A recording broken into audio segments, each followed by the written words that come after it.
Well, good afternoon, good evening. It's Brian back with you here from the Horror Experience. And I told you that I was going to go through the VHS films, which I have started with the first one from 2012 from the VHS franchise.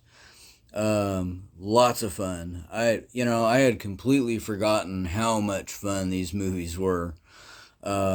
In fact, I almost didn't even read. It's been so long, I almost didn't even remember a majority of the segments. I think there were what, five segments? Five segments, including the wraparound.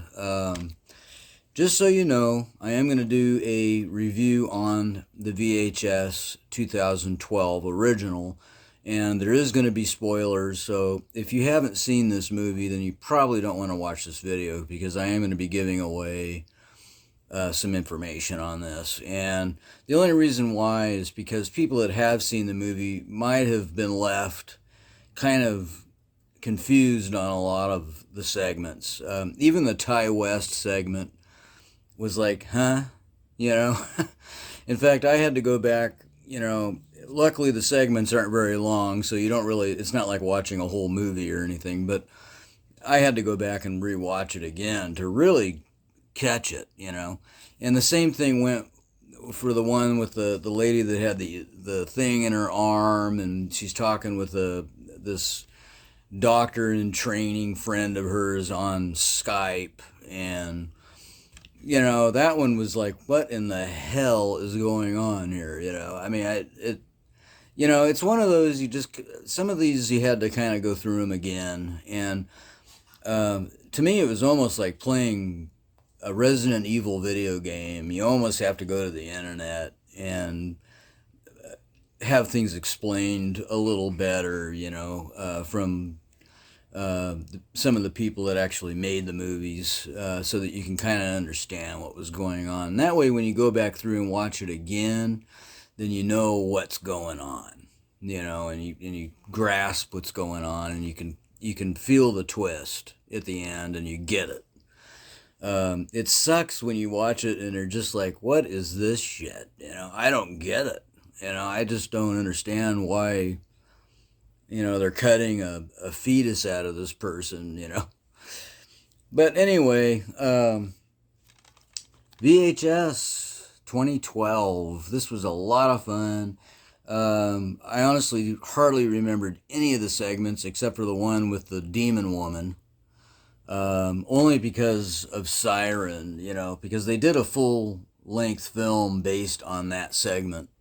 And it was done by the people who worked on VHS. So, of course, this came out in 2016. It was quite a few years later, but it was it was a really good segment. It was probably my favorite and probably the easiest to understand. But anyway, the first segment is the wraparound segment, and that's the one called Tape 56, and that is where you start off and you got these kids breaking windows and vandalizing houses and stripping women and taking pictures of them, and then they videotape everything and they sell it on the web or whatever. Or they charge for people to click in and watch all of their craziness. And so, I mean, these are like juvenile delinquent types. Well, all of a sudden they get this offer for a lot of money. I don't think they really mentioned how much money was involved or anything, for them to go to this unknown address, to this strange house, to find this videotape, this VHS tape. They arrive at the house and they break in to find the owner of the house is dead. So here you got this guy sitting in an armchair in front of a bunch of TV screens that are just blanked out, or snow and so on, and he's dead. So they figure, well, shit, this should be an easy thing. We don't have to go against anybody here to find this VHS tape. Well, lo and behold, they go down to the basement and they find out that there's like 100 tapes there, and they don't even know what's on the tape. So they figure, well, we're going to go ahead and look a couple of us are going to go ahead and look through the rest of the tapes, and one of you are going to take some tapes up to the TVs and watch them and find out. We should be able to identify the tape by whatever's on it. If it's something really bad, controversial, or whatever, then we should be able to identify it from that. So that moves you into the first segment. The first segment,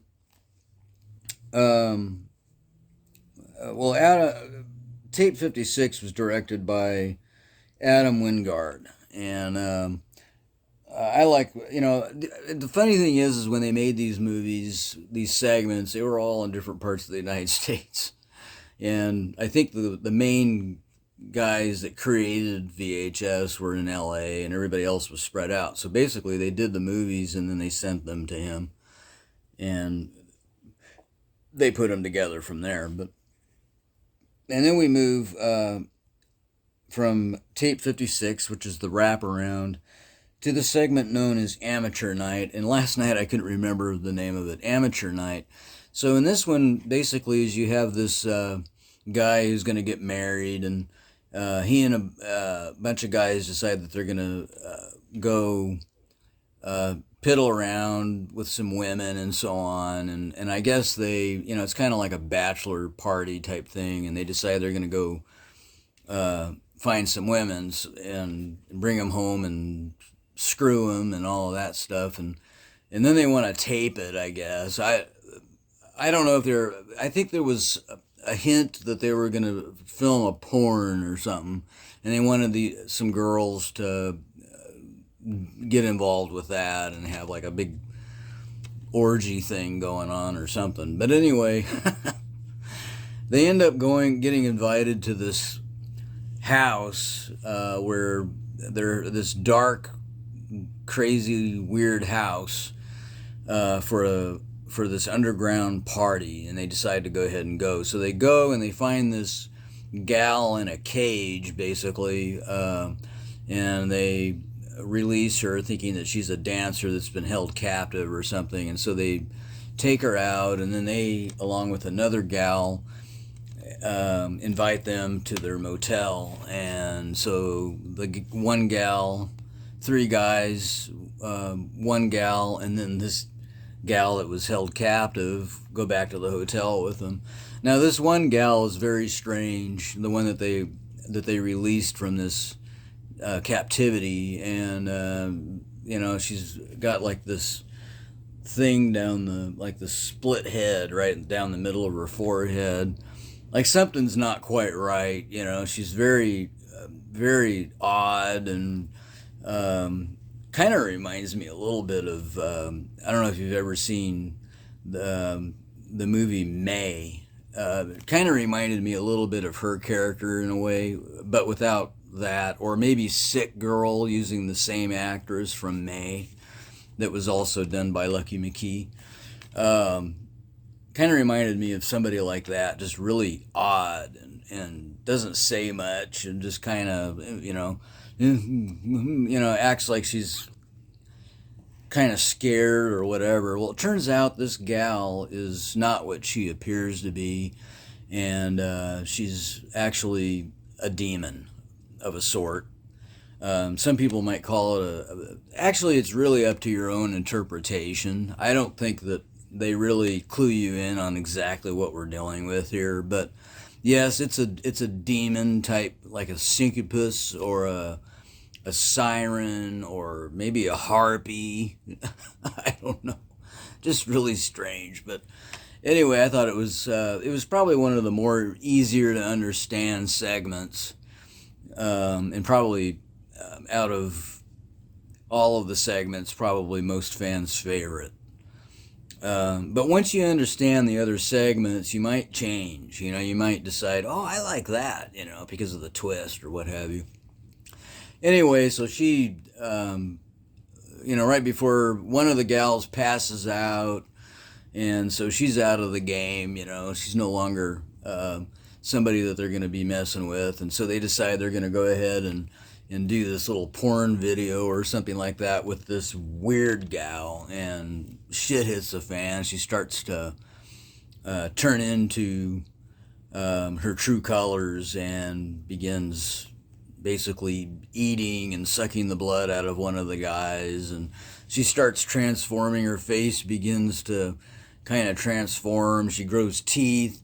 And I remember when they took the covers off of her, they noticed that her feet were actually like, like claws, so, and it's funny in the movie, it's like they didn't really clue into that there was really something wrong with this gal, but they didn't, you see it, but it's just like they were just so drunk and having such a good time, I guess, that they didn't realize, well, she's got werewolf feet, basically.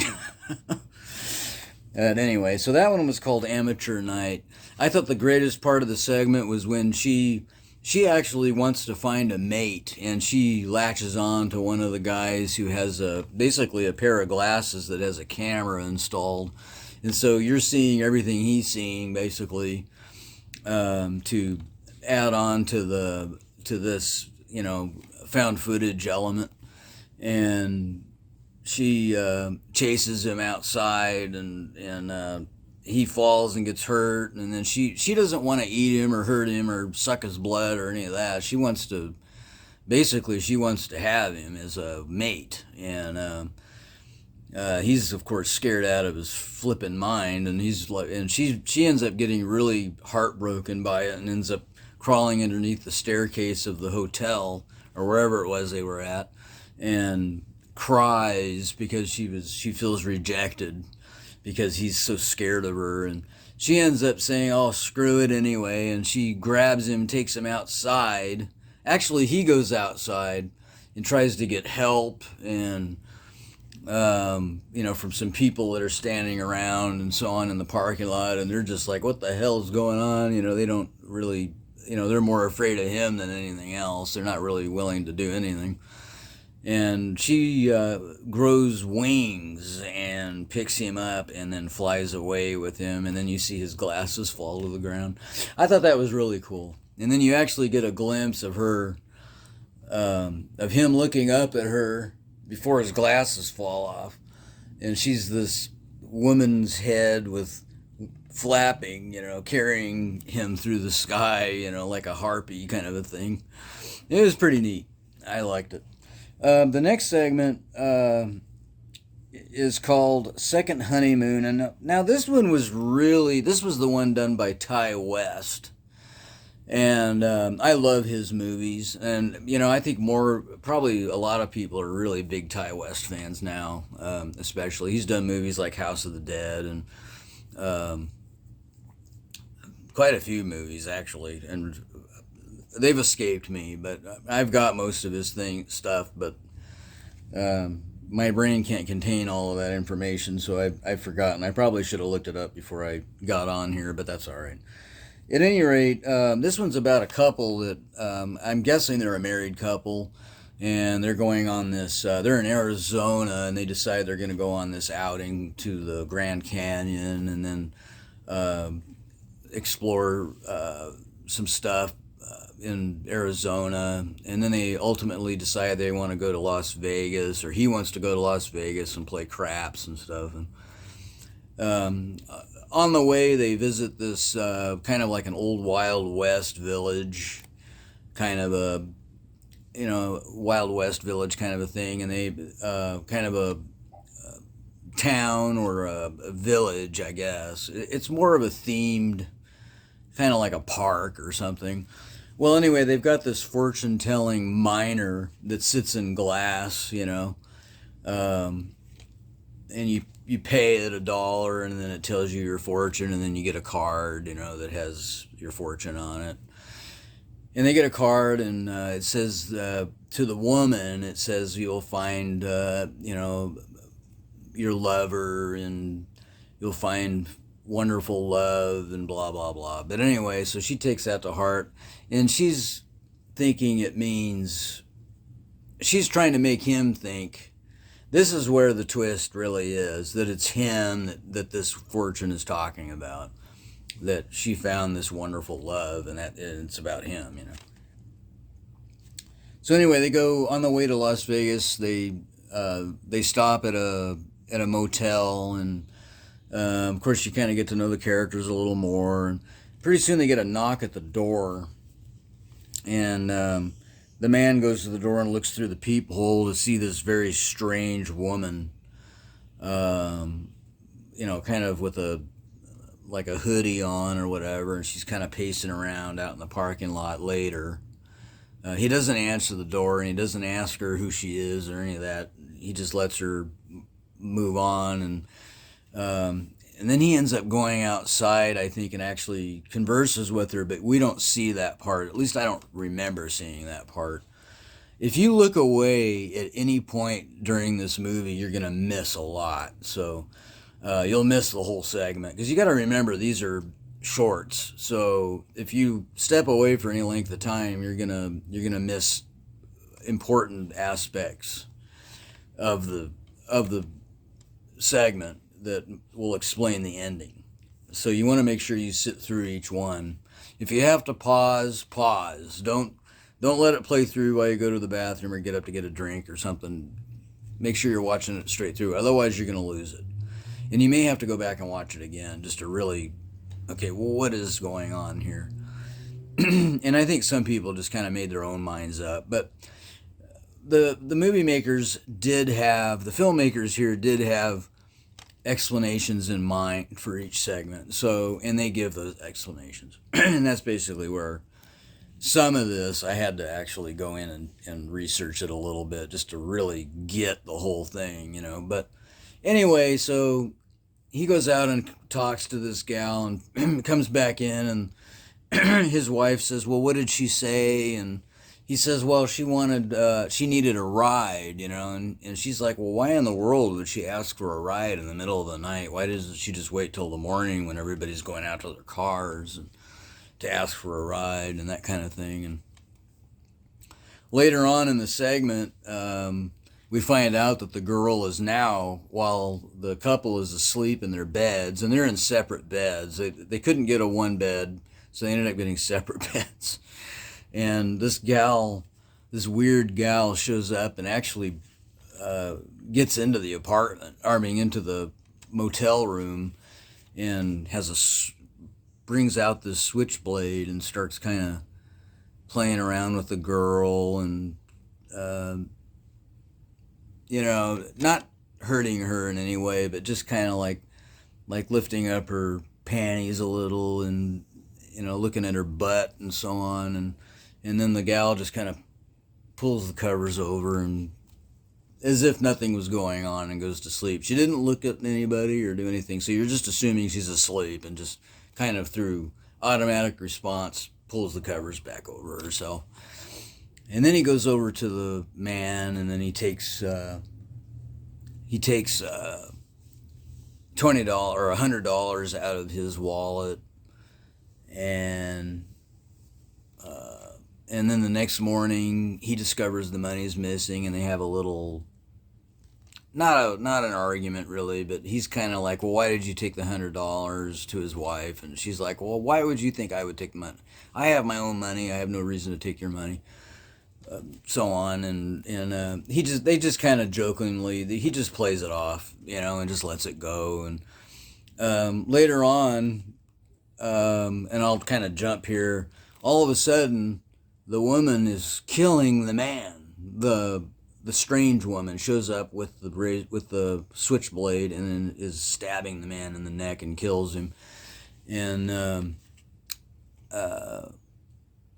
that's where the twist is. The whole thing is that the woman, his wife, was having an affair with this woman, and I can only assume that it was a lesbian affair.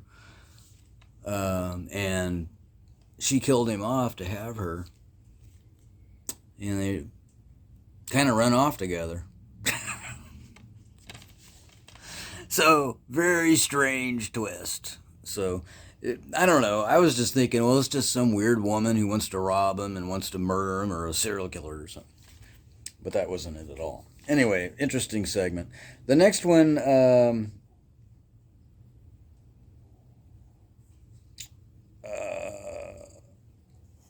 was called Tuesday the 17th. Now, this one was really interesting. It really brings me back to some other movies that I have. It reminds me a lot of this movie called The Reeker. And I love that movie. And then there's one called, that comes off the 8 movies to, I think it's the 8 movies to Die For, if I'm not mistaken. The Return of Reeker or The Rise of Reeker is where he started, and then you have regular Reeker, which is this serial killer, basically, who is dead, but he's not dead. He's like this undead ghost that's, almost like he's electrical or something. But in Reeker, he's in a different time zone, so you get like, it is a weird movie. If you have not seen either of those 2 Reeker movies, either Reeker or Rise of Reeker, check them out because they are fun and they're very gory, and the killer is really fun. He's like this skull, and it's a lot of fun, and it's really weird, but it's a fun, gory slasher, supernatural slasher. Anyway, so this is kind of this one here, known as Tuesday the 17th, is these kids are out partying out in the woods somewhere, and supposedly there had been tons of murders out here at this location where they're at, and one gal knows all about it.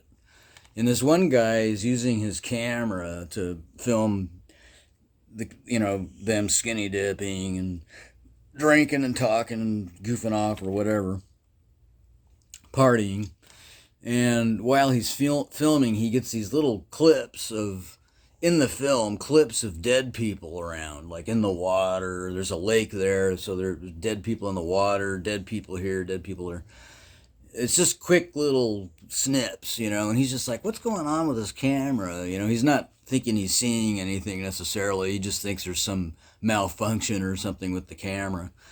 And anyway, then finally this one gal says a lot of murders have taken place here, and she's kind of a weird gal, and you're thinking, oh, maybe she's in on this, and so that's where they kind of steer you off into thinking that maybe this gal is a killer or something, Well, all of a sudden this killer shows up, but you can't even really see him. I mean, he's like this blurry humanoid figure walking, and like he's electrical, kind of like the Reeker in a way. They called it the Reeker, by the way, going back to the Reeker films, because he stunk like shit, apparently. But anyway, this guy interrupts electricity and stuff, and every time he's around, the camera gets staticky and gets some interference in it. So he's around when you see that, and then you see him, and then he uses a knife to do his killing. So there's some pretty good gore effects in this. So basically that's what it boils down to. And then, so really the whole thing is that this gal basically takes her friends and everybody up to this campsite, I guess, up in the mountain, out in the woods, to get this killer, to finally end it, So she's trying to stop the guy, stop this supernatural killer, and ultimately she ends up dying, but she tries to stop him. And if I remember correctly, she did die at the end, but it's a good segment, and it's fun, and it's easy to understand. There's not really, it's twisty, but you pick up on it pretty easily. The next one, I'm looking at my notes here, and that one was done by Glenn McQuaid, Tuesday the 17th, which I really enjoyed. The next one was called Sick Thing That Happened to Emily When She Was Young. That's the title of this segment. Now, mind you, in between these segments, we go back to the Tape 56 wraparound with the criminals that are looking for the tape. And basically, what we're seeing is what they're watching, or what the guy is watching, one of the guys, while the other two are trying to find the tape, and they're going through all the other tapes. anyway, so we have a gal and a guy. This guy is in medical school, and he's out of town, I think going to school, I'm assuming, and he's talking to his girlfriend, who's this gal who's acting really strange, and she notices that there's this thing inside of her, and she thinks it's a spider bite.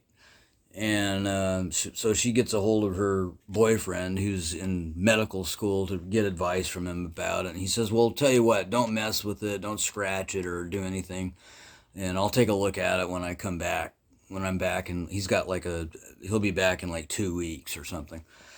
So anyway, and they're talking on Skype. So obviously the internet has already been going, but this is on a VHS tape, which is kind of interesting. Anyway, he calls her back, and now she's digging into this sore that she has on her arm. She's like trying to get it out, and she's like poking at it with implements and stuff. And then she goes into the kitchen and gets a steak fork, or like one of those big 2-pronged steak forks that you use to barbecue with or something. And you know, he says, no, don't do that, don't do that, don't do that. I'll check it out when I get back. Now, we all kind of think it's off. I honestly thought, well, that's a little strange that he would say something like that. She's got this gaping wound in her fucking arm, and he's telling her, well, just don't do anything. I'll be back in a week, and I'll take a look at it. Now, isn't that a little weird to you? You know, like, why wouldn't you tell her, hey, get to the emergency room? You know, I mean, that's what I would have said, you know. Well, that's the twist to this whole thing, is we find out that in the end, you know, now she's all banged up and everything else, and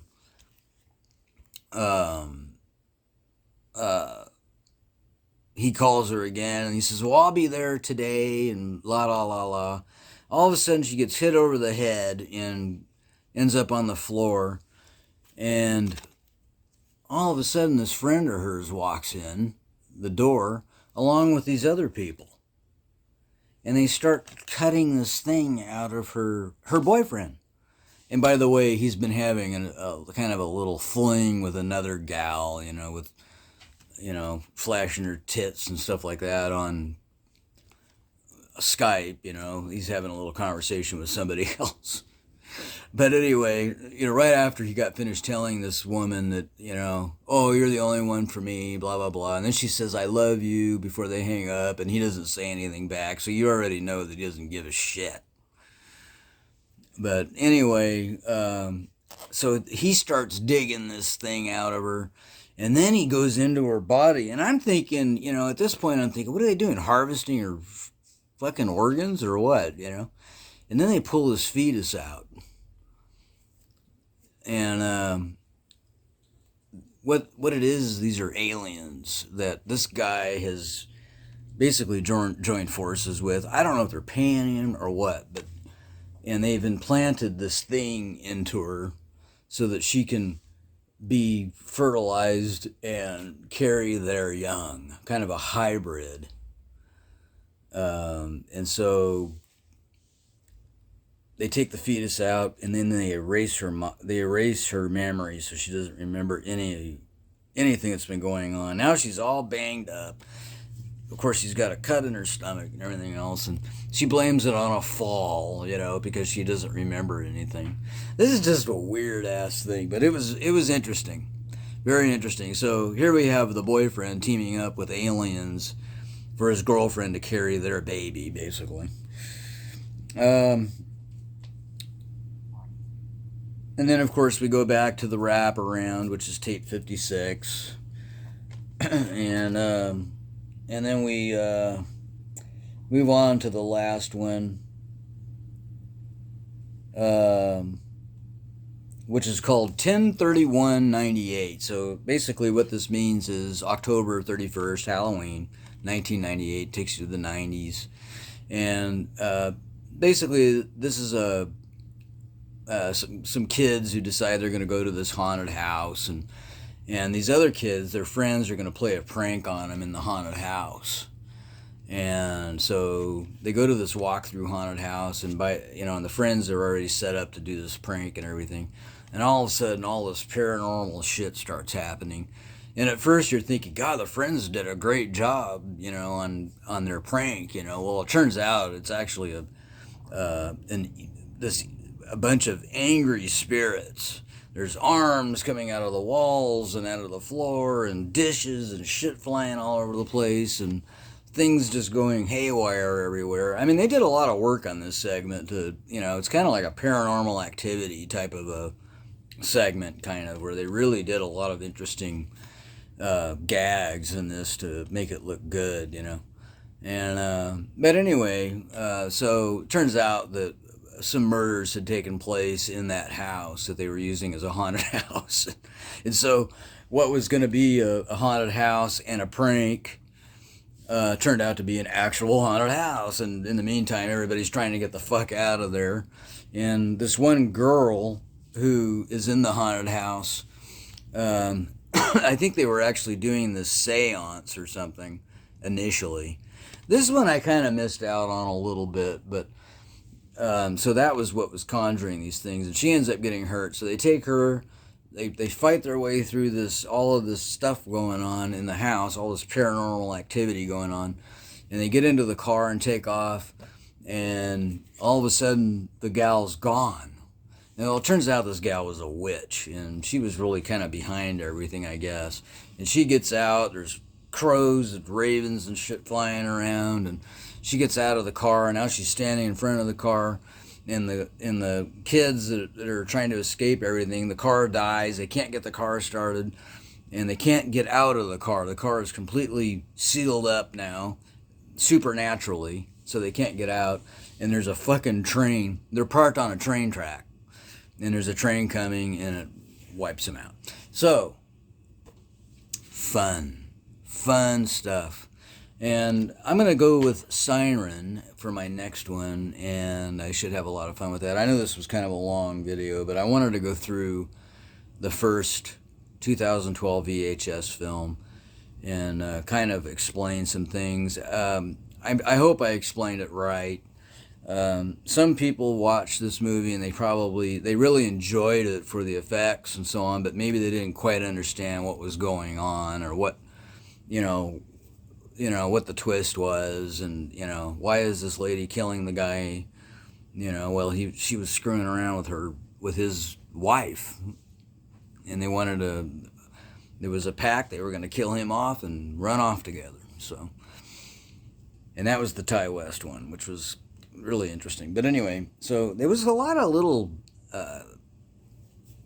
some supernatural stuff, some slasher stuff, some jealousy, some sci-fi. The gore is great. The blood is great. It was just a fun all-around film. And I did watch all the special features too, which kind of digs in a little bit on some of the segments, but not a lot.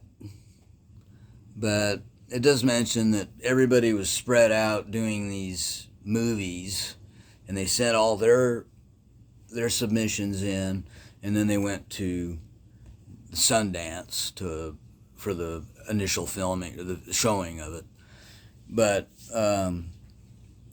Magnet and Bloody Disgusting, of course, were behind this. Bloody Disgusting funded it.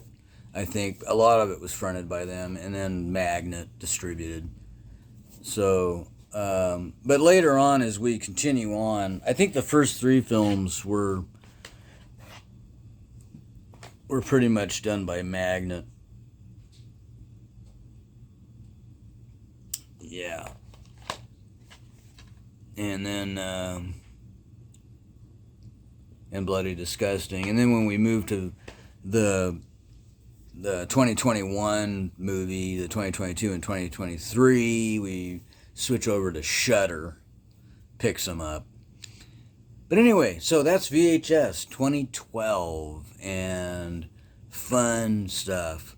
My next viewing is going to be Siren, and I'll be back for a review on that. All right, guys, talk to you later. Keep in mind, I still want to do a live thing. I'm a little nervous to do it because, once you start going, you're going. There's no stopping and say, oh, I got to do that again. Stopping and, oh, I got to do that again. It's just, hey, if you shit your pants, you shit your pants, you know. It's the way it goes. All right, guys, we'll talk at you on the next one. Siren from 2016.